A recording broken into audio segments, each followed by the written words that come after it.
33-story hotel and condo project. I'd probably be Okay, like let's that. stop. Tap. This is a plan by the community for the community. One here. Show me. No problem, Ken. Thanks for having me.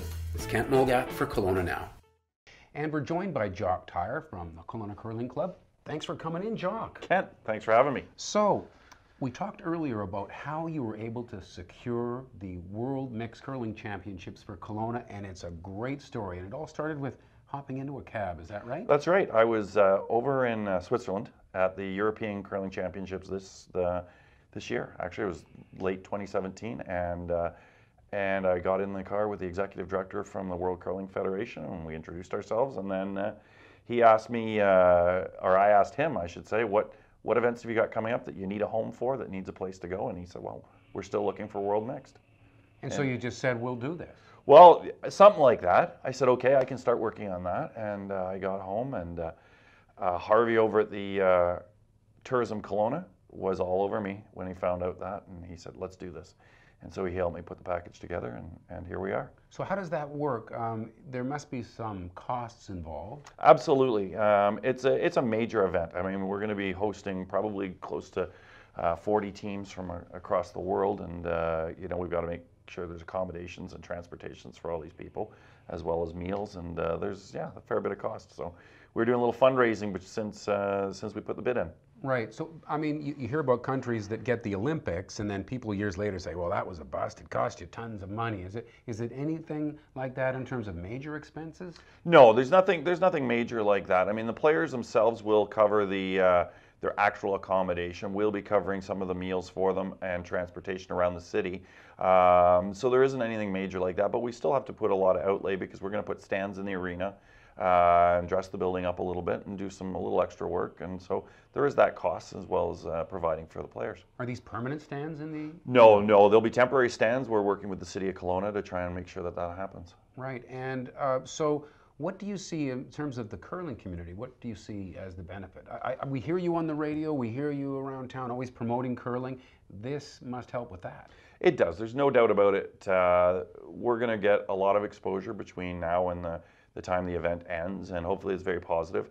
And hopefully people come down and realize that curling's a lot of fun, and that maybe they should give it a try. And this particular event, the mixed curling, does seem to really typify that. There's something about this particular brand of curling that really does seem, not that the rest of it isn't fun, but there's something about it seems a little bit.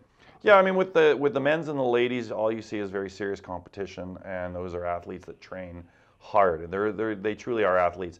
When it gets to the mixed, because it is mixed, people take it a little easier, have a little more fun. They enjoy the environment, they enjoy the atmosphere, and when the event goes on, we're probably going to have very close to 40 teams, but probably realistically maybe 8 of them have a chance at winning this event. So the other 32 teams are just going to be having a great time and getting some really good experience. Right. Now, we saw mixed curling at the Olympics. It kind of came out of the blue for me as a more passive observer of curling, but how long has that been around? Well, that's mixed doubles, which is a little bit of a different format. That's some different rule changes, and that's just so one you're male. hosting is mixed foursomes. That's right. That's the difference. And so mixed doubles only has 2 players per team, where we're having an actual mixed team, which is 2 men, 2 women alternating positions. So you can have the man or the woman skipping, but the positions must alternate. Right. Is there any different rock weight? No, everything's exactly the same. The equipment's the same. So really it is men and women competing against each other on the exact same playing field. I've heard people suggest that maybe curling should all be that way.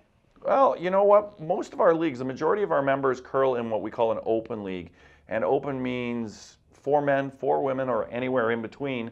So it doesn't matter. You can have 3 and 1. It doesn't really matter because curling is such an even sport when it comes to strength. Right. So the efforts that you've been making in general to boost interest in curling and get more people out socializing and enjoying the sport, how are you doing in terms of participation? Well, our membership certainly has grown, and we are in Canada and the world. We're the largest curling club with 12 sheets of ice. I know. People don't even realize that. Largest in the world? Yeah. 12 sheets of curling ice is the largest in the world. There's 2 other clubs in Canada and none in the rest of the world that have 12 sheets of ice. Wow. We have over 1,200 members curling at our club, and that doesn't include the rentals and the drop-ins and the people that come down and enjoy the Sunday burger and curl that we have. I think you should expand the facility and add that 13th one, and then you could say the biggest in the world. Absolutely. That's an idea. Yeah, Take thank that. you. Thanks. You know what? Maybe we go to the second floor and we'll just do 24 sheets of ice. No, but I guess having a large facility does make hosting something like this event that much easier. Absolutely. They've never had the mixed add anything. Usually it's 6 sheets of ice, and that's the biggest they've put it at. So the fact that we have 12 means that I can throw maybe 500 or 1,000 stands, Right. you know, fans out onto the playing surface to watch the curling event. Okay, now this is a lot of people with 40 teams. I mean, you've had some big events there in the past, but have you ever had this many teams? And We have, well, not quite this big. We've had events like our cash deals that have been more than 40 teams. The biggest championships we've done were either the Canadian Juniors or the World Juniors, where you had both men's and women's. And those were, in the Canadians' case, it was 13 times 2, which is 26 teams. But that's as big as we've gotten. right. So what worries you most? What do you really have to nail down to make this work? Nothing worries me. It's a great event, and what we really want to do is going to be our big concern. Is just get the message out there to come try it, check it out, see what's going on. I'm hoping that we can do with the ice during that event is maybe have an opportunity to put some people out on the ice that maybe have never curled before, like an open house. Wow. And maybe I'll pull some markers in and see if I get some friends that from the rest of the world that might come out and do a lesson or two during the event, just to give people an opportunity to see what goes on at the Worlds and maybe learn from someone at the Worlds. You know, talking to you, Jock, what really comes across is that you really love curling. Oh, absolutely. So it makes it easy to promote something that you love so much. It does. Well, I mean, it's, you know, I'm a bit of a salesman, and it's easy to sell a product you really believe in. And curling is just such an awesome sport. It's a social sport. It gets people active, and I even see people that I look out on the ice, and you know, we've got 300-400 senior curlers, and I don't see people that are really like are overweight. I see active people, vibrant people, people who are still part of the community, and more importantly, they still come down even when they can't curl anymore. They still come down and visit their friends. So it's very much social. Fantastic. Thanks for coming in. Kent, thanks for having me. Jock Tyre from the Kelowna Curling Club. This is Kelowna Now.